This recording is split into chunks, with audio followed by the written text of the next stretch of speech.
This video is a follow-up to my video, The Superpower of Mindfulness, a response to Sam Harris. Unfortunately, that video received a lot of negative comments, so I thought it would be helpful to make a follow-up, both to address some of the comments and to further clarify my points. It's funny though, I had the script for that video ready for a while, and I figured I'd just record it, edit it, release it, and move on. I never expected it to become my most watched video, at least at the time of writing. In fact, I wasn't expecting much at all, especially since most of my videos, including my first reaction video to Sam Harris, didn't get many views. But as they say, things happen when you least expect them. Alright, so first of all, I understand that meditation, mindfulness, and maybe even Sam Harris hold a special place in people's hearts. They certainly do in mine. Yes, you heard that right, they do in mine. I admire Sam Harris, and meditation and mindfulness are practices I hold close. But anyway, because these topics can affect people personally and emotionally, some may feel inclined to defend them, hence the negativity. In my response video, I should have clarified a few things. For one, I know quite a bit about meditation and mindfulness. In fact, I meditate every day. However, my meditation practice isn't about becoming enlightened, to refer to one of the comments. It's more about finding calm. But to keep this video from getting too long, I won't elaborate on this right now. Another key point I'd like to address is that I recognize I could have structured that previous video better. As I mentioned to one commenter, my main goal was to show that while meditation and mindfulness are helpful, they also have their limits. I felt the need to respond to Sam's words because many people tend to believe that these practices really unlock the secret to life, and I know from experience that's not necessarily true. And when I say from experience, that's not something I'm pulling out of thin air. When I first heard Sam's statements in that video, and while I do admire him, to mention that again, I was honestly a little bothered by them. I mean, it's very easy to say the things Sam talks about, but much harder to actually put them into practice. That's why I said we have to realize there's a big difference between theory and practice. And yes, that includes Sam's point about how altering our mental response to physical pain can lessen or even eliminate the psychological burden. Now, people can come to me and show me a thing or two about mindfulness and meditation, but as they say, never underestimate your opponent.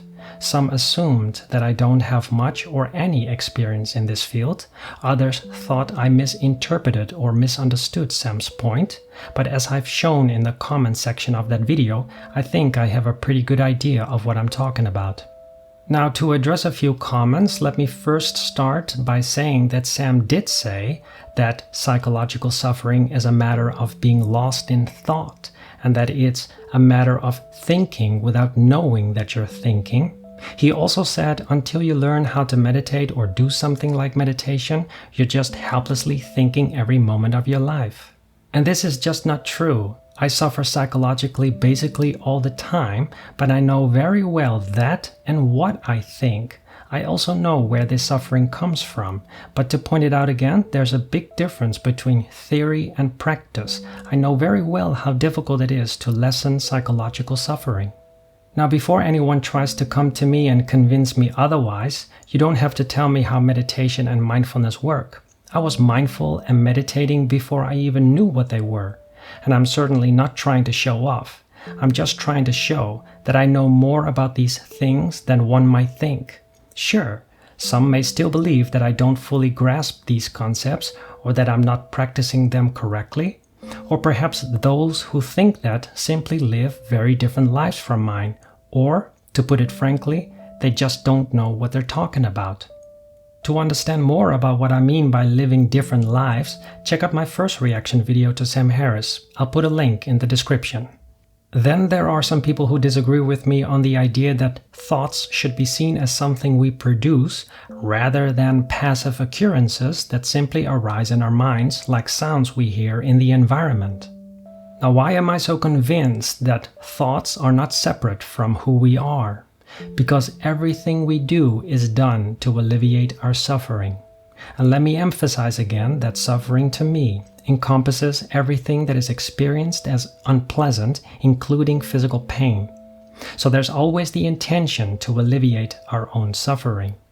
To give you an example, the commenters on my last video were commenting to alleviate their suffering. They didn't agree with me on something, emotions arose, and they wanted to control their minds and emotions, so they expressed themselves through these comments.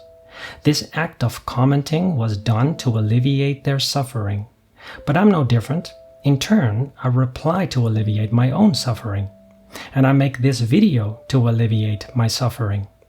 And by the way, when I said earlier that I'm suffering psychologically, I meant it in a more serious way. Suffering emotionally from a video or comments can be less aggravating than suffering from chronic stress, for example. There are always gradations. So anyway, in my view, we are always the thinkers of our thoughts, to use Sam's words, but to go against him, because we constantly find ourselves in a state where we alleviate our suffering. We feel, we want, we act.